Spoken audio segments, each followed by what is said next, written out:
We told him to stop. He listened to our commands. Holmes identified something in his hand. He thought it was a grenade. Threw some at us, and so we engaged him and took cover behind the wall. And that's what we talked about. As I'm standing back up, getting ready to look back over, and I have, Morlock screaming in my ear, "Grenade!" Holmes, shoot him. Pulled the grenade, dropped it, got down, yelled at Holmes, "Fire!" which seemed like a fucking eternity. I had 5 seconds from the time that pin falls off from the grenade until it will explode. He let off a burst from a saw. I pulled his ass down. Grenade goes off. A lot of confusion, a lot of dust come up. Heard Morlock when I looked over to my left because that's where Morlock was. He had his back against the wall. He had his radio and he's yelling.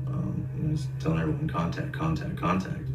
I just heard contact and thought we got contact. And then as soon as I heard the description of what happened, it all clicked. He just said that someone tried to throw a hand grenade at him and Holmes, and they shot him.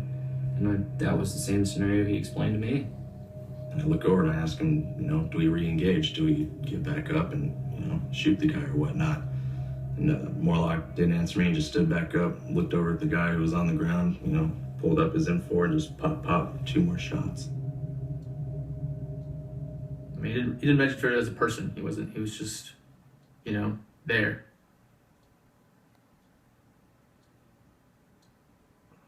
I was excited. Me and Holmes both kind of were. I mean, like I said, it plays that whole, ideology of the infantry world. It was just like, fuck, right on, man. We got to kill, whether, we know he's a bad guy or not. So they brought the father down and the brother down. They said, "Well, do you know this guy?" And the guy goes, "Yeah, that's my son." And the brother's sitting there and they're both just crying.